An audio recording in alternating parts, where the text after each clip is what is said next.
Hey everyone, how you doing today? It's me, David, coming to you from my whiskey den here in Central Ohio. We are doing today another blind bourbon tasting battle thingamajob. So, you know what? I'm gonna, just so you see this here, I already poured and mixed these all up. I marked the bottom of each glass as far as what's in that glass. So poured it, mixed it up, left the room, did a few things, mixed them up again. Just mixed them up again for you in front of the camera, and clean that up. And let's see what I think. These are all 100 proofers. These should be, for the most part, all readily available in your neck of the woods. Except for the Taylor. That's kind of my control. I want to see, ultimately, if Colonel E.H. Taylor Bottled & Bond, which is highly allocated, is indeed a superb 100 proof bourbon. Because it's highly allocated, people, just seem to think it tastes a lot better than what's more commonly and readily available. So here's the contenders. We got Old Tub, which is a $25 bottle, Bottled & Bond from Jim Beam.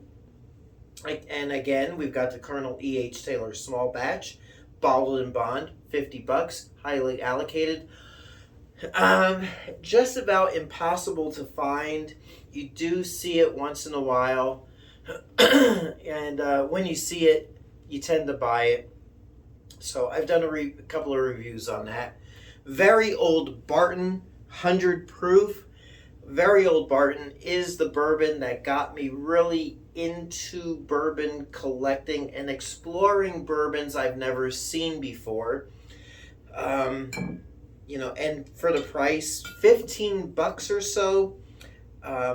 Not available here in Ohio, but you drive to Kentucky and you can find it, and in other states it's somewhat available. Evan Williams Bottled & Bond out of Heaven Hill. People seem to go gaga over this, but apparently they have never had JTS Brown Bottled & Bond or JW Dant Bottled & Bond, which is the same mash bill, 4-year age minimum, and those cost a little bit cheaper. This is $20. Anyway, and an Old Forester 100 proof bourbon. And Old Forester is a decent bourbon. We'll see how it's... I just want to see how each of these stacks up to each other. So what I'm going to do, I have some circles on my pad which correspond to these glasses, and we're going to see what I think of each one of them. So I'm going to start here, and I don't know what these are. So let's see what we find out, what we figure out with these.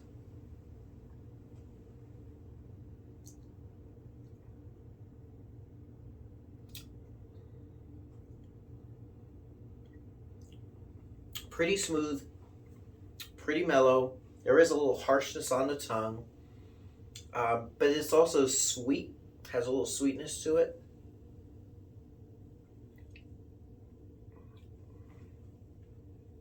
Getting a little of that malted barley. I'm gonna mark that kind of like at a 3 out of 5. So 1's gonna be the best, 5 is gonna be the worst. And I'm not going to try to do ties or anything like that, but we'll see what happens. But I'm going to put that as a 3. I can change that ranking as I see fit because it's my YouTube channel and my ranking system. So there you go. So I'll put that as a 3. It's a good, decent, well-rounded, nice tasting bourbon. Nothing spectacular, but it's pretty good. I don't know why I'm smelling them because I'm not getting anything. It smells like bourbon, people.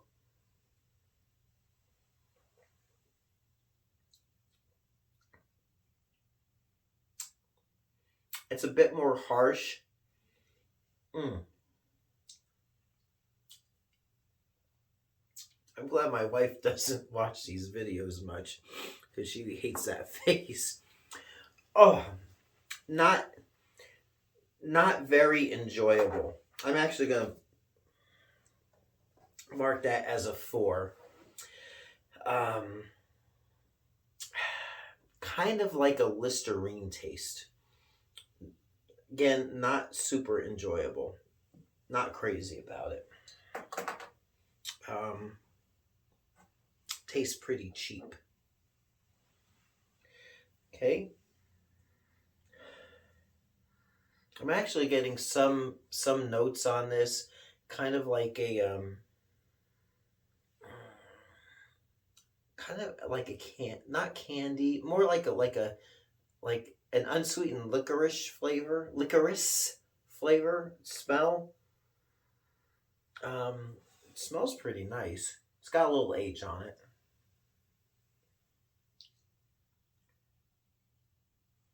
It's got a little spice to it. It's nice.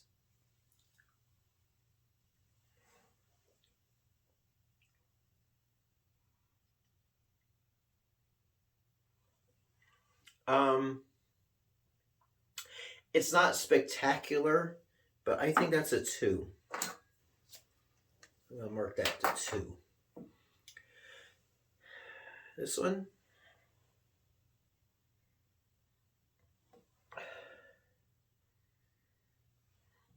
I'm getting the malted barley scent on that.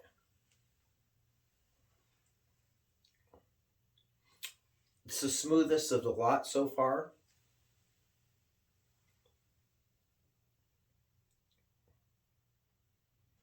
Pretty I would put my money that this might be the Taylor. Pretty elevated, pretty elegant. So far it's my number 1. I'm just going to put a little 1 there. Then this last one. No, that's the 1.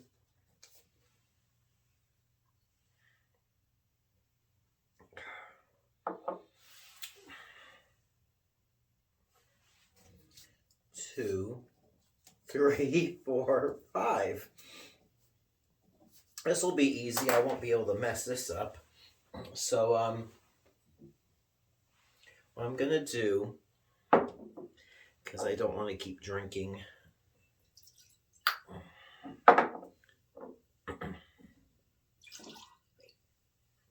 Look at that, see? So I would have a nice little pour of bourbon if I was to drink the rest of that.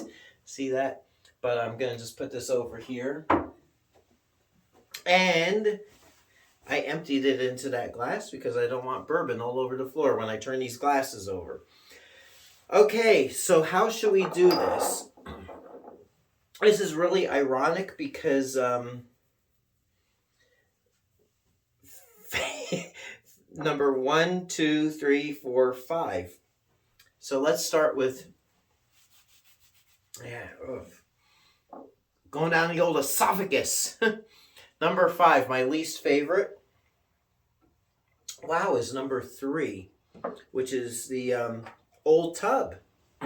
It's the harshest of the lot. The Old Tub is my least favorite of these.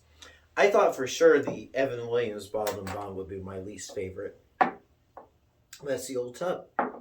Number 4 is bourbon number 2, which is the very old Barton. So I'm going to do this. So this is going to be from least favorite to favorite. I'll just put that there for now. Wow. Which I do enjoy the very old Barton, but in comparison to some of these others, obviously it doesn't stack up. Again, I thought the Evan Williams Bottled and Bond would be my least favorite because it's overhyped, but the blind taste test says otherwise. Number 3 is number 5, which is the Old Forester. Is my wow. I'm just gonna share this with you. Is that I have grown to enjoy this Old Forester 100 proof, but apparently it it's not as, it's obviously middle of the road of the rest of these. So the Old Forester is number 3. Wow. Whew, man, what are we gonna have as the runner-up? You gotta be kidding me.